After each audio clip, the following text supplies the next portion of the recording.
And we do welcome you back. Golf Talk of the Carolinas. John Hockaday, Daniel Naveau, and Doug Thompson here in the booth talking PGA Championship. And we have our next guest on the line from the Pinehurst Resort, Alex Podlogar. Alex, welcome to the show.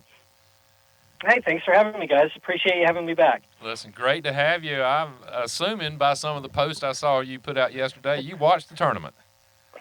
A little bit, yeah. It was one of those things, and I'm probably a lot like a lot of people watching that, and having a rooting interest and hoping to see, Phil pull it together. It was probably a little bit of watching through the fingers a little bit because you never quite know what's going to happen with Phil, especially coming down the stretch of a major. No question. But yeah, it was some nervous energy, but I think it was boy, what a great day for golf. Well, I'm one of Phil's biggest fans, and I was the same way, Alex. I was sitting there, and I told Doug when we got here tonight, when he hit the ball over the green at 17, I expected Phil to pull out a flop wedge and throw something way up in the air and go in the water, but he did what he had to do, make bogey, and I thought he really thought his way around yesterday the best he ever has. I thought the same thing. Exactly what you said on 17. It was kind of one of those like, what does he do here? And it happened to me again as well on 18 because all I could think of is Winged Foot like everybody else, and he's got driver, and you think, well, I mean, he's been hitting bombs all day and all week, but you're like, man, can't you just do 2 5-irons and a wedge and thing home? But I mean, Phil's gonna Phil, so that's part of the charm. That's part of the allure. That's why we all love him and watch him for the theater that he always brings. But I mean, like you said, what incredible. I mean, especially for Phil to have that kind of control, for him to be like, you know what, I'm essentially just gonna punch out on a chip shot, take my bogey, move along. I'm up 2 going to the 18th, and that's all I need to do.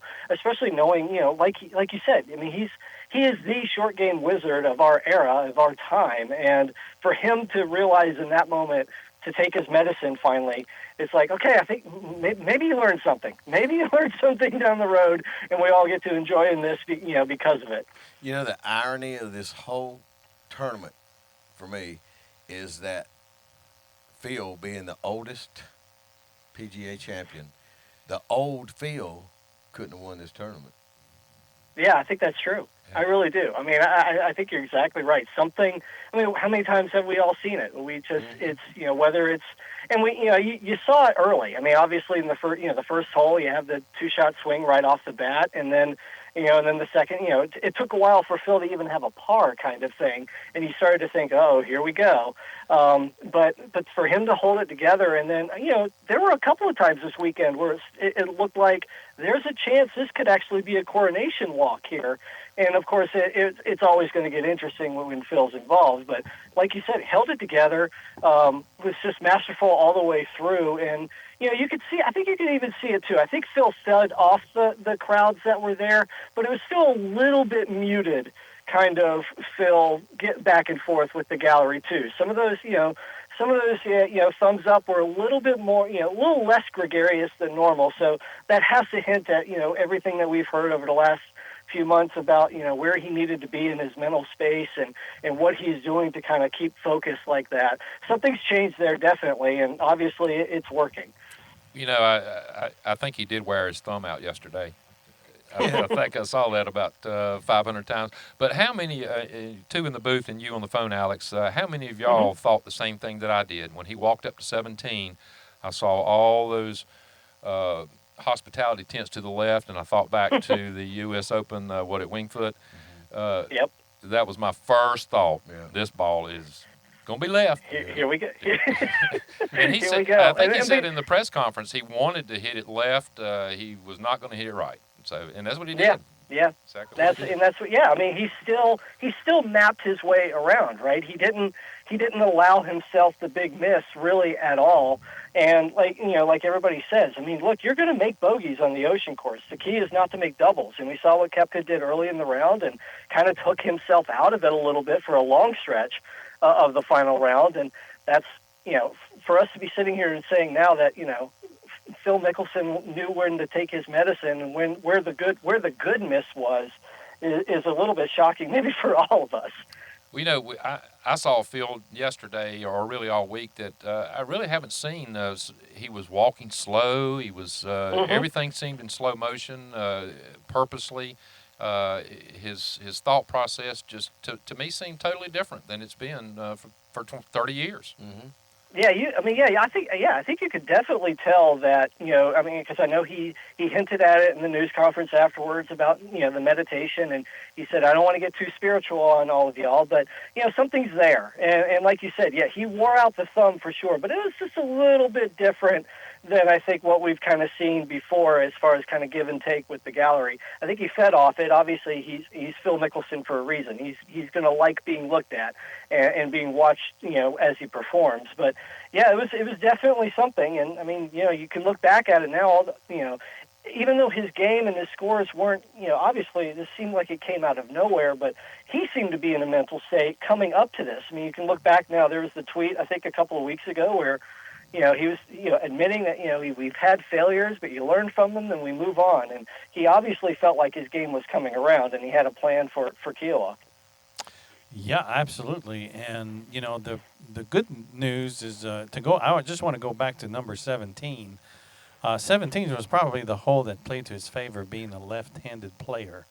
He doesn't really hook the ball. He's kind of a pusher, and having the water on the right, and that was probably one of those holes that he probably felt like, the worst I can do here is a bogey. Well, you saw Yeah, the Texas shot right in front of him. yeah. Yeah, and he knew he had that, and it wasn't, he didn't play hero golf, and he hit a sensible shot that if it missed long, he was like, okay, I can handle this. And I guess part of it too is when you have that kind of short game, you can feel pretty good about yourself wherever you might miss, because we know he's not lacking for any sort of confidence, that's for sure. But I mean, what a blast! I mean, it was one of those things where, Saturday night and then Sunday morning, you sit there and think, man, I really hope this happens, but I just can't believe that it will. And then, sure enough, it all paid off. And like I said, I mean, gosh, what a day of golf. I mean, that's one that's going to rank up there that all of us are going to remember for a long time. Well, there's the future in Pinehurst number 2, 2024. He's coming Yeah, back now. He's coming to see you. We get to welcome Phil back. That's we're pretty excited about that. We sent out the we after the final tap in went down. We changed our profile photo on our Twitter and Instagram, and we tweeted a photo of Phil and Payne there, the famous shot of Payne kind of cradling Phil's head and said, when he told him, you're going to be a father, and it just, I will say it's. For us in Pinehurst, yesterday hit us all in the feels, that's for sure. And we're excited now. We don't have to worry about any sort of special exemption or anything like that. We can look ahead 3 years and 1 month from now, and we can welcome Lefty back to Pinehurst. Well, let's just hope that he doesn't finish second in 2024 and that the winner says to him, don't worry, you'll become a granddaddy. Talking about, that would be some full circle stuff. Yeah. What are your thoughts now about this year's U.S. Open? Gosh, I mean, I think I saw that Phil was ranked 116th or something like that coming into this week, and all of a sudden he's already like a 50-1 odds for Torrey next week. There's this thing about when you go back to places where the tour visits every year, it just makes you think, okay, well, who has the track record?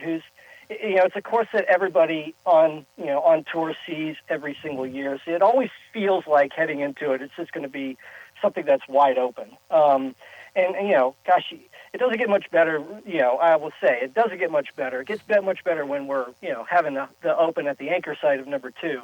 But I mean, how much fun is it going to be after this week to be settling in prime time on Sunday night, watching the final round come to us from the West Coast? Can't wait for that. So, it's been it's been a crazy year. It's been a trying year for everybody, but it's also been a huge year for golf. And, for us to be able to just kind of revel in this right now and the stories that are abounding and how many people are picking up clubs again and maybe playing for the first time in a long time or introducing others to golf. It just feels like we're on this wave of momentum, and hopefully it can keep going and more stories can develop. Yeah, I saw that crowd last night. The aerial, And I looked at my brother-in-law who was sitting there watching it, and I said, "You think golf's in a good place? Look at this." Yeah. And they were all crowded around him and all that. I said, "You think golf is in a good place?" And it really is. Yeah. And these Yeah. kind of things are what keeps it in a good place. So, although we're missing Tiger, his name was mentioned one time on the interview telecast yesterday, but Phil's kind of taking the spot. Not you know what I mean. I'm talking about Are Oh, talking, you sure. and I think it's cool. I like it. are you saying Phil is having the last laugh? Nah, I don't think. I think Nah. they all get together Good. and like each other. But I'm just saying, where Tigers, the interest in Tiger has left is not available. We've got a guy who is should be playing the senior tour by some people's opinions, and not one person in the whole country picked this cat to win at Kiowa of all the places, and he won. And so On and a now, course that he should never win on. yeah, well, With the way he drives it. that's right. That tells everybody that plays in their foursome every Saturday, hey, you know what? I can beat old Joe or Pete or whoever. It can happen.